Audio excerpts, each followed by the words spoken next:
Hello, ladies and gentlemen, and welcome back to another World of Tanks replay with your host, GreatTaz. Don't forget to like, subscribe, click that notification bell from occasional to always to get instant notifications of all new uploads. With that being said, let's get this battle on the road, in 3, 2, 1, roll out.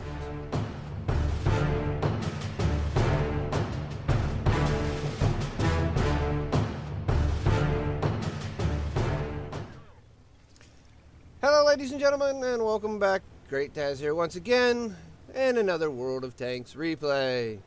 You already know that from the intro. Alright, today we got the honor of watching NXP from the NEWBI clan on the North American server. He is playing the Foch. Yep, that's it, the Foch 50. That's the name of the tank, the Foch. It is a tier 9 French autoloading TD, and he's dragging something with him. Hey, NEWBI, I hope you realize you dragged that like 3/4. You dragged that turret 3/4 of the way through the build. All right, what's going on here? Ah, there we go. That was pretty cool. He's still pulling it or pushing it around. NXP, man, you're moving stuff all over the place. All right, it goes right around to the middle road, the FE line, west to east road. Takes a shot from the Alpine Tiger and bounces it off. Now, this is a tier 9 battle. This is a tier 9 tank. And this is a bunch of tier 9 fun. Alright, as you can see, NXP plays this as a very much of an assault TD, which this TD can be played really either way.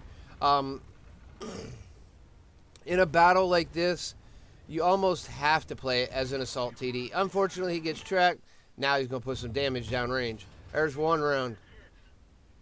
There's 2 rounds. Oh, he's going to pull back because that's a T-30, and T-30s hit hard. He's like, no thank you. Oh, but he takes a hit from the 103. 1 more round. Where is it going to get? Who's going to be the lucky contestant today? It was the Conqueror. And there he's got 4 rounds off into 3 different targets.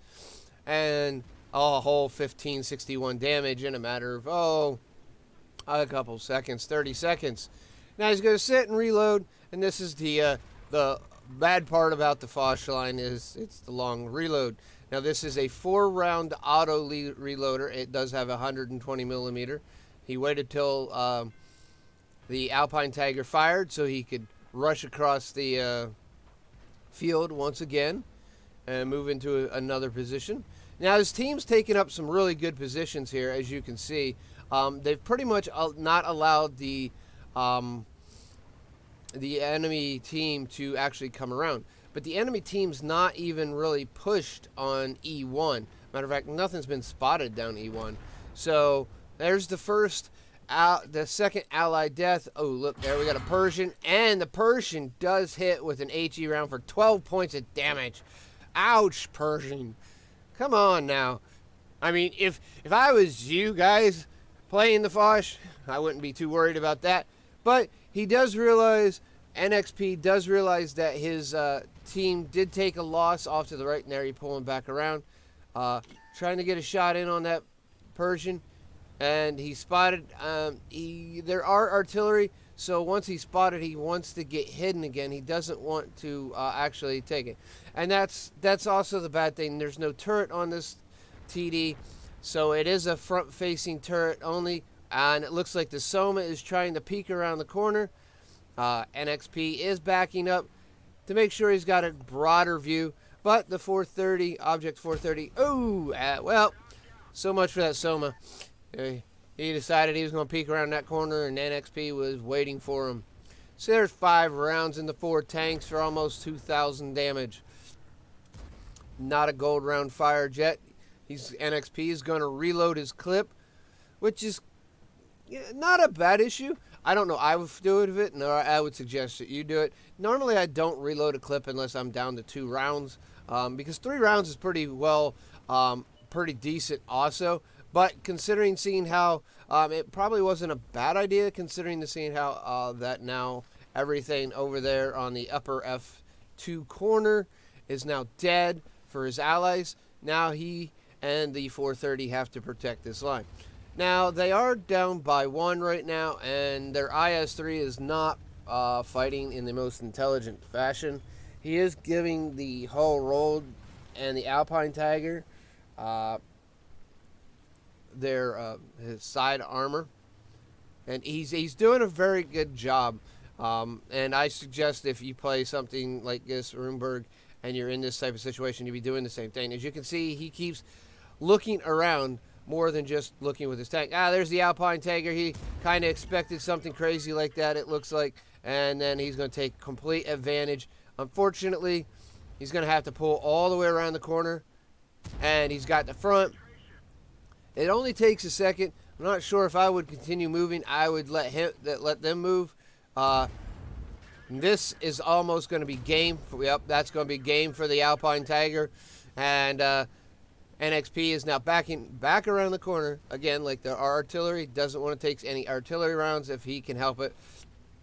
So far, he's been shot 5 times, and really bounced 2 of them. Now he's working his way back up the 3 line here. Kind of use the Alpine Tiger as a little bit more cover. Unfortunately, the Alpine Tiger sits just high enough that it might not be as effective as he would like. Now the IS-3 is still getting its butt whooped, but now this time by a Conqueror, I think. I can't really tell. Nope, the Conqueror hasn't peeked around the corner. And I'm still not sure what the IS-3 is doing. Alright. NXP's pulling around the corner looking for that Pershing. He wants to take that Pershing out now, but the Pershing's not where it was. And there go. Oop, the Pershing is now coming back. He's watching that mini-map. You can tell he's watching that mini-map because, boom, there goes another. Oh, nice ammo rack there, NXP. Not that you expected it, but nice one. Still working off of just straight ammo. He is using premium consumables, and he does have premium or gold ammo on this vehicle. Just need to load it up. That's the nice thing I do like about the Foch lines. The 120s and the Foches are really good. And again, I mean, if you notice from last week's video, the Foch looks very similar to the AMX 48, AC 48. The only real major difference is it doesn't have the machine gun turret on the back. Now, the thing you'll notice about the Foch B, when you get to the Foch B, is that the Foch B has this same exterior hull design. Ooh, that was a cool, a good trick. He auto locked right onto the target and then spun around to face it, which is a really good thing I would suggest trying to do. It gives you that extra, that twist, that lock on, and he's spotted. Not sure by what, but he is moving around, trying to get into a defensive point. Not quite sure he wanted to go in there quite like that, but that's why the 54's right there. So he's trying to, he's in a very precarious position here right now. Not sure if the enemy knows where he's at. He's trying to keep hidden. Now the tip of the barrel is not a spot point on the tanks. I do not believe, but now he is spotted by the T-30, and unfortunately, if he wants to actually be able to do much, he's going to have to peek out there. And that T-30 is like, yeah, baby, come on out. I got a 120 millimeter round for you at minimum. So, as you can see there, the T-30 is still there. Right, there we go. The 704 helps out. Helps him out with taking out the T-30.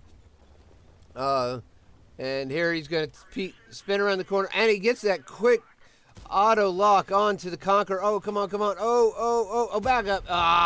There goes that Conqueror. He did that auto lock thing all over again, and it worked out real well again. Now he is reloading. Now he has to take time to reload. Unfortunately, the 704 is not going to be able to be. Maybe not. I don't know if that was the T-54 actually shooting the 704. If it was, wow. What is he shooting? HE? Even at the back end of a 704, it's not probably the most intelligent round. Would have been better off to have a premium or a standard round. At least you would have penned. All right, now it's down to NXP and I don't even know, guys. The Disillusioned? I don't know. Oh, look, there we go. That's going to be a bad mistake for the STRV because that's going to be one dead STRV. Now he's down to 1 round. Here's the question. Does he reload?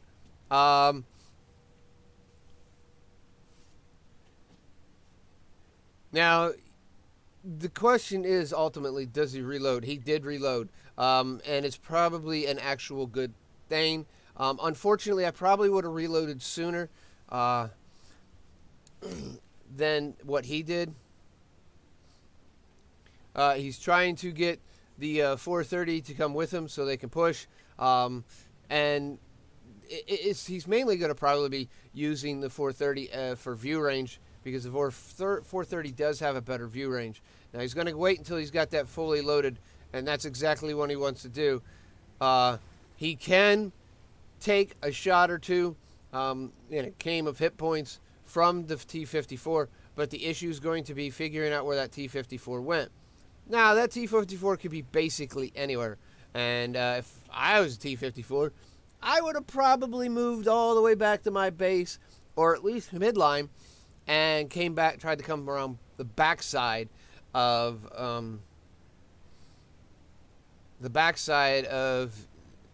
these two, and start putting shots in their rears. And then I would have been playing this game, this loop around game. But I wouldn't do the same pattern every time because humans recognize patterns, and that's not something you want them to do. Now, as you can see there they've spotted the 53-55, which the 430 has taken a shot and brought it down to 1 round. All right. And he did it again.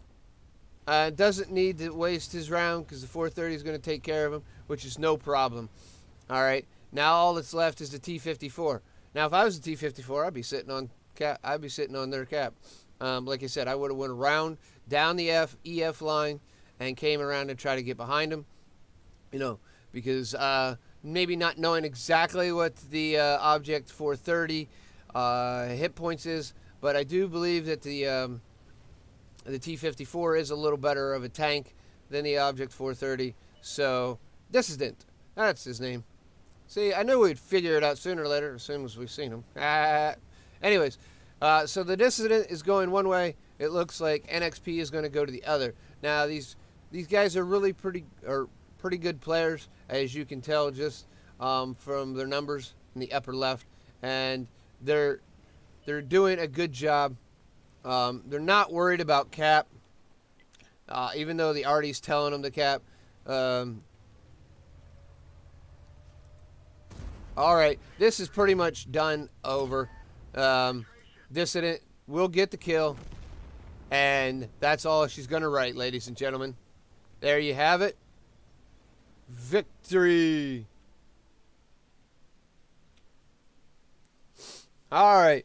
So NXP did a really good job, and as you can see, he has very well knowledge of his Foch. So let's go ahead and take a moment and run on over to whatreplays.eu and see how he did today. All right, here we are once again at whatreplays.eu, and as you can see, new NXP got Ace Tanker, and that Ace Tanker comes from a 1387. So probably around 1200 to 1300 is going to be your baseline you're going to want to be looking at for a master tanker out of your AMX 50 Foch, aka your Foch. So he got Bruiser. We saw the Demolition Expert in effect with Pershing, Duelist, and Fire for Effect. Also got High Caliber. High Caliber came from his 6,230 damage, basically. And he got 6 kills, which got him Top Gun. So basically, if you equate that out to the damage on kills, he did roughly 623 damage per kill. So that's really good. And that's what the Foch does. That's what the Foch line does. The AMX AC-48, the AMX 50 Foch, and the AMX 50 Foch B. They can put some a massive amount of damage downrange rather quickly. With the 48 having a 3-round 120 millimeter autoloader, the Foch having a 4-round autoloader, and then the Foch B having a 6-round autoloader. Now, the one thing that's not in here, and I may see if I can find a little bit to add on to the next week's video with the Foch B, is the AMX 50 Foch 155, which is now a reward tank. It used to be the Tier 10 of the French TD line, but is no longer. And that has a 155 millimeter cannon that is a 3-round autoloader. It used to be really deadly at one point in time, and they nerfed the crap out of it, so now it's not so much. And as you can see, he was top on damage, and he was top on damage overall. He was top on experience also. And you can see here, six rewards there, as we've seen on the first page. 18 shots fired, and he only missed 1 shot. Now, that, I like to say, in itself is a really good thing. Not often do I see almost a perfect hit. He almost has a perfect hit ratio, and he has a perfect damage ratio for a tank that didn't use any premium rounds. So that's a really good thing to see. You can tell that he got pretty good knowledge of tanks and where to hit them to get that weak point. I also notice while my X, it also turned to green, so he never fired until that X was green to make sure that he was 90% chance of getting that penetrating shot, and that round wasn't veering off too much. Again, he probably has a 4 to 5 skill crew on his Foch. I would expect that NXP has the Foch B also. He's just playing the Foch. He's probably got the majority of tanks, as there is. There's 6,000 damage. As you can see, the majority of it was all from 300 meters, except for the 1 shot that he got on the Persian, and that was 488, which took the Persian out. As you can see here, he blocked 1,500. Now, like I said, the Foch line, basically from the AMX 40 AC, has basically the same frontal slope. The armor's different, even though in probably all life and reality, they were all the same tanks, just different modifieds, as you have different tanks. So, it was a 12-minute battle, almost 13-minute battle, and overall, I really have to say, NXP did a real good job with 51,000 credits base, and then he had a reserve going. So he earned over 114,000 credits, and even after repairs for a Tier 9 standard tank, 88,000 credits is really nice. 13,000 experience also is really good. Even if he has not got, the Foch B, that's going to put him a little bit closer, but I'm pretty sure that he does. So, with that all, ladies and gentlemen, I'm going to get out of here. But before I do, I'd like to say, if you did like this video, and which I really hope you did, please go ahead and give it a like. Click that thumbs up. If you're not a subscriber, and you want to keep up to date with all my new uploads and stuff like that, click that subscription button. And to make sure that you get instant notification, click the bell, change it from occasional, and click it to always, and then you'll be golden to get instant notification of all my new uploads. And with that all being said, I'm out of here, ladies and gentlemen. We are going to exit stage right.